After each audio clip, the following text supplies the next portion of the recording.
El problema del arte, del consumo mediático y de la existencia. El arte ha sido industrializado por el capitalismo, siendo así que la producción de estos contenidos en la parte internauta, como lo es YouTube, son diversificados por medios de un algoritmo para grupos distintos. Entonces, al consumir este contenido de diseño se satisface un deseo de pertenencia al medio que consumimos, siendo así como lo decía Huxley en su obra de Mundo Feliz sobre la sustancia soma que al tomarla producía felicidad.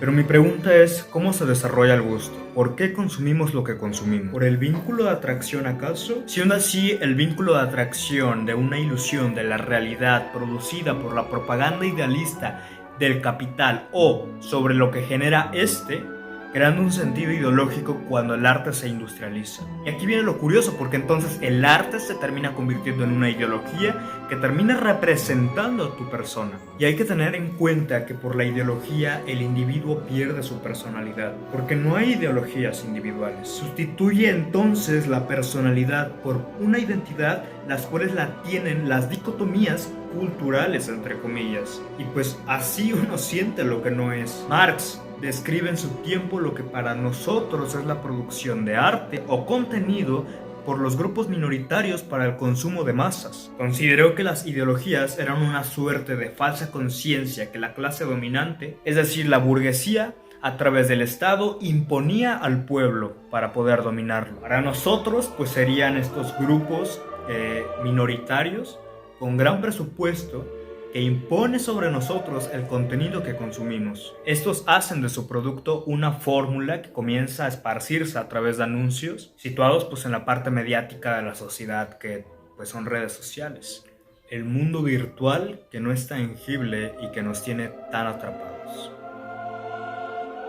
Siendo el contenido una fórmula para repetirse una y otra vez, y entonces el arte burgués queda de lado porque se supone que te hace pensar. Te hace pensar sobre qué quería decir ese cineasta en la toma cinematográfica que hizo desde cierto ángulo, o te hace pensar qué quería decir ese autor en esa novela con su narrativa metafórica, o cómo apreciar la estructura armónica de una canción que el autor hizo para representar la trascendencia musical.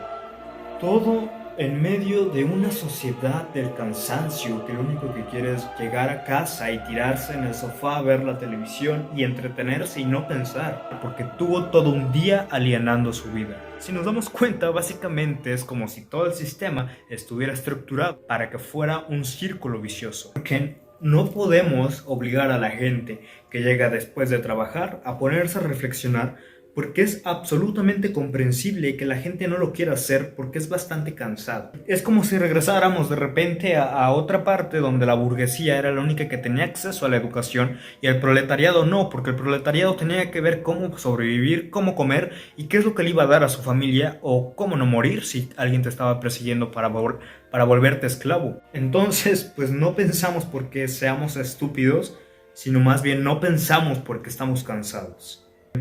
Resumiéndolo, de alguna manera podríamos decir que el consumo se vuelve la aspiración que se genera a través de lo superficial. El arte que se consume es arte producido por las minorías, y lo que deberíamos hacer es darle la vuelta y comenzar a hacer que las masas sean las que creen el arte de manera colectiva, como si fuera una contracultura. Esta parte de la contracultura me encanta porque en ella había círculos intelectuales en las que podían entrar todo tipo de personas, pero esencialmente el movimiento fue impulsado por los jóvenes para relacionarse con los temas de los cuales nadie habla y nadie quiere hablar. Jóvenes especialmente porque pues eran la mayoría que no estaban conformes con los estatutos que la sociedad había establecido para su momento.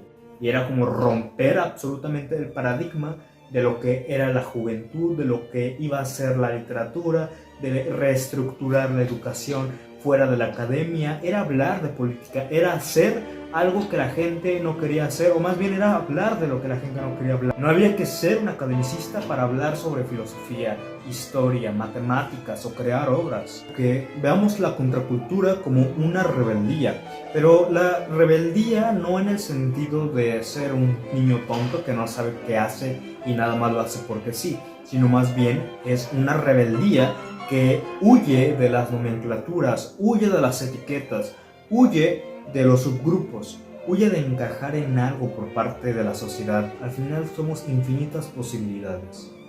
Encajamos en cualquier o en ningún lugar. Se trata de no ser un academicista para poder hacer algo. Se trata de darle vuelta a los grupos elitistas que dicen que es arte y que no es arte. Se trata de volver el consumo algo producido por las masas y no el consumo del contenido producido por las minorías. Dejemos de creer que porque no somos, no podemos. O no somos porque entonces habría que preguntarnos por qué no somos. No somos porque no tenemos la formación, o no somos porque debajo de eso o encima de eso hay una nomenclatura de por medio que te dicta si eres o no eres. Entonces, ahí tendríamos que entrar en un paradigma enorme sobre el lenguaje, pero claramente hay que tener una formación previa. No te vas a poner a hablar de algo que no sabes. Terminando mi punto sobre el arte o sobre la creación de contenido, pues deberíamos situarlo en el eje pragmático, normativo de la religión, de la política y de la estética. Seamos críticos. La religión quedó diluida en la ficción gracias a la literatura. La política, pues de acuerdo a su contexto, al menos en el nuestro, quedó en la corrupción, en una gran mancha de la cual el humano debe alejarse. Pero, ¿y en lo estético? Entonces aquí comienzan a surgir las preguntas complejas. ¿El estilo es parte de la estética? ¿El estilo acaso existe? O quizá no es que la cultura de hoy no tenga estilo, sino que más bien hoy hay estilo en exceso. Es como si todo se tradujera estereotipadamente a un esquema de la reproductividad, porque si comenzamos a explicar que el estilo es parte de lo estético, pues lo estético es una rama entonces del arte. Si es así, el arte, situado en el eje pragmático normativo de la política, va a guiarse por una construcción en base a conocimientos de una sociedad determinada en el que cada uno, de forma individual, va a identificarse en un grupo al final, lo que quiere decir que va a terminar representándose a través del consumo y diluir finalmente nuestro ser en el producto. Y entonces describirnos a través de él. Ya no somos nosotros, sino aquello que consumimos.